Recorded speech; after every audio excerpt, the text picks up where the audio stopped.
प्यारी साध संगत जी, प्यार से कहना धन निरंकार जी। धन निरंकार जी, महात्मा जी।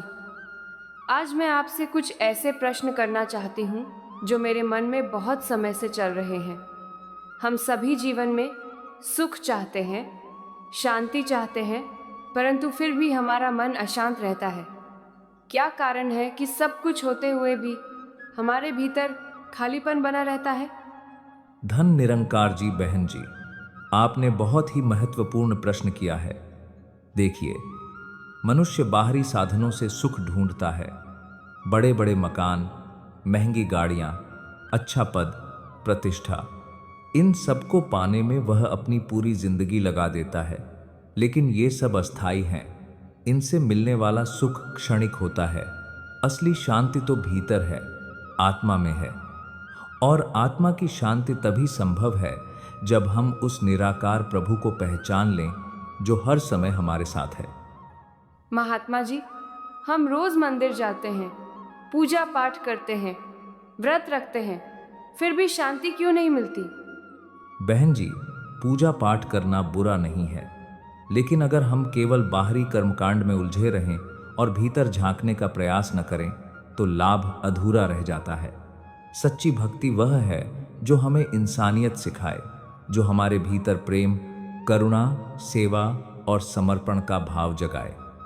जब हम हर इंसान में उसी एक निराकार को देखने लगेंगे, तभी हमारा अहंकार टूटेगा और शांति का अनुभव होगा।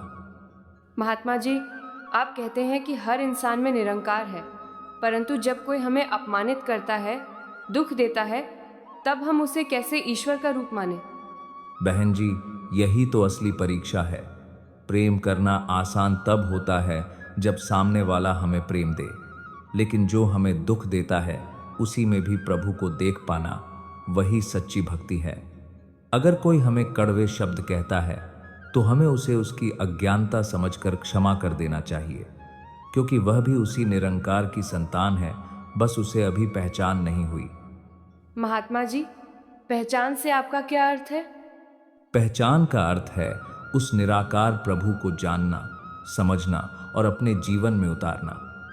जब हमें सद्गुरु की कृपा से ब्रह्म ज्ञान प्राप्त होता है, तब हमें यह अनुभव होता है कि ईश्वर कोई दूर बैठा सत्ता नहीं है, बल्कि वह हर कण में, हर श्वास में, हर हृदय में विद्यमान है। यह अनुभूति हमारे जीवन को बदल देती है। महात्मा जी, क्या यह ज्ञान हर किसी को मिल सकता है? हाँ बहन जी, निरंकार किसी एक जाति, धर्म या वर्ग तक सीमित नहीं है। यह ज्ञान हर इंसान के लिए है। जो भी सच्चे मन से प्रभु को जानना चाहता है, सतगुरु उसके लिए मार्ग खोल देते हैं। फर्क सिर्फ इतना है कि हमें अपने अहंकार को त्याग कर विनम्र बनना पड़ता है। महात्मा जी, अहंकार को कैसे छोड़ा जाए? अहंकार तब आता है जब हम स्वयं को दूसरों से श्रेष्ठ समझते हैं। जब हमें लगता है कि मैंने यह किया, मैंने वह किया। लेकिन जब हमें यह समझ आ जाती है कि सब कुछ प्रभु की कृपा से हो रहा है, तब अहंकार अपने आप मिटने लगता है। सेवा करना, दूसरों की मदद करना, किसी से कुछ अपेक्षा न रखना, ये सब अहंकार को कम करने के उपाय हैं। आजकल दुनिया में बहुत नफरत, ईर्ष्या और हिंसा बढ़ रही है। इसका कारण क्या है? बहन जी, इसका सबसे बड़ा कारण है ईश्वर से दूरी। जब इंसान प्रभु को भूल जाता है तो वह स्वार्थी बन जाता है। वह केवल अपने बारे में सोचता है, दूसरों का दर्द उसे दिखाई नहीं देता। जब तक हम यह नहीं समझेंगे कि सब एक ही प्रभु की संतान हैं, तब तक समाज में प्रेम नहीं आ सकता। अगर हर कोई अपने अंदर प्रभु को देख ले, तो क्या दुनिया बदल सकती है? बिल्कुल बहन जी, अगर हर इंसान अपने भीतर निरंकार को पहचान ले तो नफरत अपने आप खत्म हो जाएगी। तब कोई किसी को छोटा बड़ा नहीं समझेगा, सब एक दूसरे को भाई बहन समझेंगे। यही सच्चा विश्व बंधुत्व है। महात्मा जी, ये सब सुनकर मेरा मन बहुत हल्का हो गया है, लेकिन मैं चाहती हूँ कि ये ज्ञान मेरे व्यवहार में भी उतरे। मैं क्या करूँ? बहन जी, सबसे पहले अपने भीतर झांकिए, अपने विचारों को शुद्ध कीजिए, किसी के प्रति द्वेष न रखें, रोज प्रभु का स्मरण करें, सेवा के कार्यों में भाग लें, ज़रूरतमंदों की मदद करें। जब आप दूसरों के चेहरे पर मुस्कान लाएंगी तो आपको अपने भीतर सच्ची खुशी का अनुभव होगा। सेवा का असली अर्थ क्या है?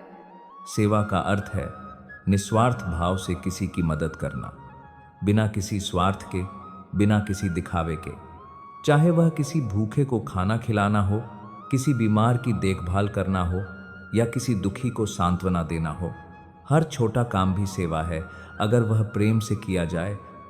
आजकल लोग सोशल मीडिया पर सेवा दिखाते हैं, फोटो डालते हैं। क्या यह सही है? बहन जी, सेवा का असली आनंद तब है जब वह गुप्त रूप से की जाए, जब हमें किसी से प्रशंसा की अपेक्षा न हो।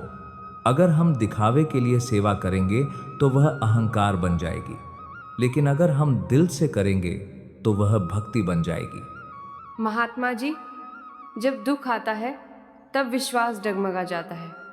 ऐसे समय में क्या करना चाहिए? बहन जी, दुख जीवन का हिस्सा है।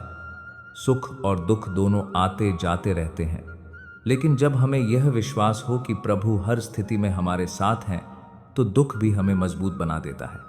हमें यह समझना चाहिए कि हर परिस्थिति हमें कुछ सिखाने आती है। महात्मा जी, कभी कभी लगता है कि प्रभु मेरी प्रार्थना नहीं सुनते। बहन जी, प्रभु हर प्रार्थना सुनते हैं, लेकिन वह हमें वही देते हैं जो हमारे लिए सही होता है, न कि हमेशा वही जो हम चाहते हैं।